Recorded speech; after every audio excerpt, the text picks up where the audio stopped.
नमस्कार, मैं सुधीर श्रीवास्तव। आज 31 जुलाई है। 31 जुलाई 1880 में मुंशी प्रेमचंद जी का जन्म हुआ था।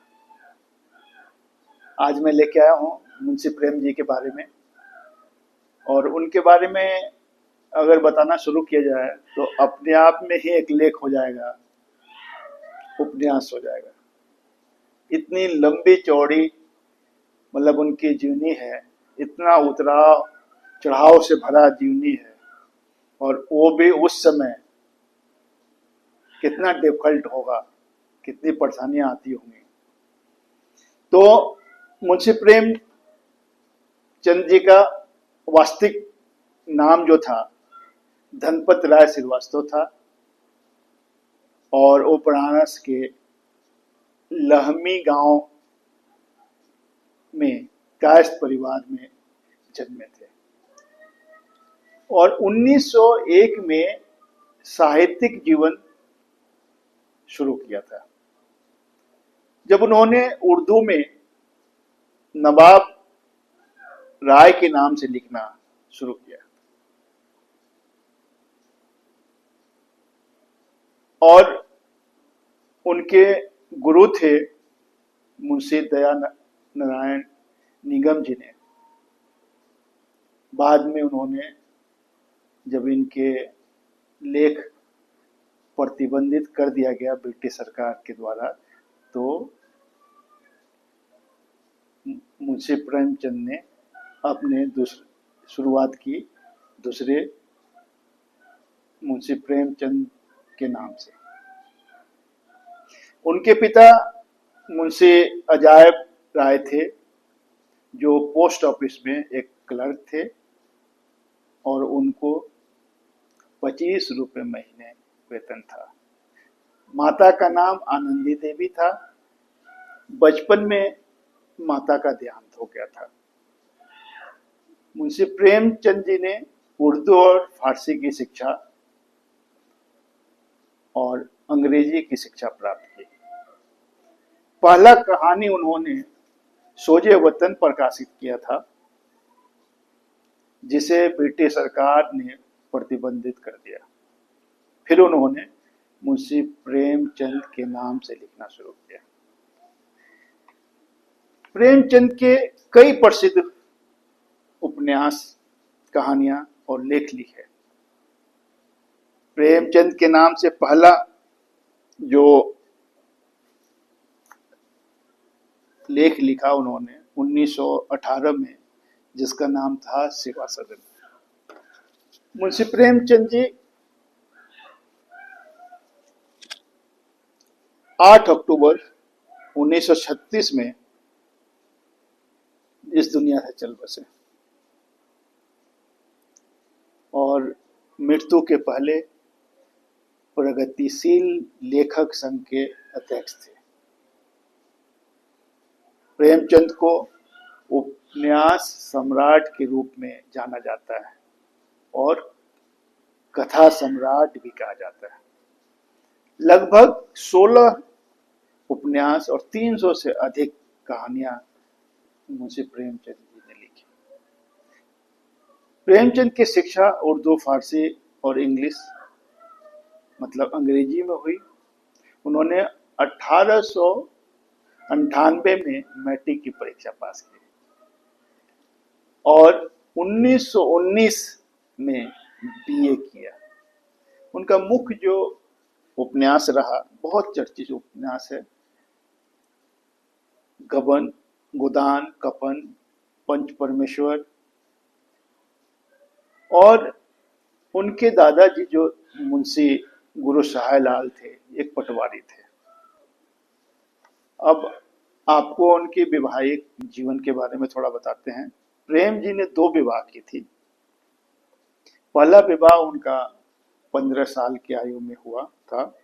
बाद में 1905 में उन्होंने शिवरानी देवी से शादी की, जो एक बाल विधवा थी। उनके 2 बच्चे, श्रीपत राय और अमृत राय। बेटी कमला देवी श्रीवास्तव थी। सबसे छोटा कहानी उन्होंने ईदगाह लिखा था। इस कहानी में एक छोटा लड़का होता है जिसका नाम हामिद है।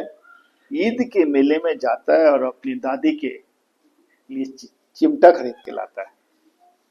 सोचता है ये पैसे इधर उधर खर्च करूंगा, मिठाई जलेबी खाऊंगा, उसे तो अच्छा है दादी मेरी रोटी बनाती हैं, रोटी पकड़ते वक्त उनका हाथ चलता है, तो मैं क्यों नहीं दादी के लिए चिमटा खरीद के लाऊं। तो इस कहानी में उन्होंने प्रेम, त्याग और मानवीय मूल्यों को दर्शाया है। वर्ष 1900 में जब लोग 4-5 रुपए में परिवार चलाते थे, तब उनकी सैलरी 20 रुपए थी। और 1921 में जब सरकारी नौकरी से इस्तीफा दिया था, उस समय सोना लगभग 20 रुपए तोला था। उस समय भारत का यथार्थवादी चित्रण करना, जमींदारी प्रथा, सामंतवाद, जाति प्रथा, छुआछूत, ऊंच नीच, शोषण, भेदभाव, अमीरी गरीबी, कुरीतियों के विरुद्ध प्रेमचंद जी ने जोरदार तरीके से समाज पे प्रहार किया। अब कई लोग ये जानता होगा कि मुंशी प्रेमचंद जी का नाम, मुंशी प्रेमचंद जी का जो नाम था मुंशी था। मुंशी उस समय लोग पढ़ने लिखने वाले कायस्थ लोग मुंशी नाम लगाते थे और लोग भी उनको सम्मान मुंशी कह के देता था। अब ऐसे कई उदाहरण हैं, जैसे लाल बहादुर शास्त्री। शास्त्री जी ने विद्यापीठ काशी से शास्त्री की उपाधि प्राप्त की, जबकि नाम उनका लाल बहादुर श्रीवास्तव था। और बाद में लोगों ने अपने नाम को चेंज करके सफलता प्राप्त करने के लिए नाम चेंज करके कई सारे फील्ड में, कई सारे क्षेत्र में आगे लोगों ने पहल किया। जैसे दिलीप कुमार।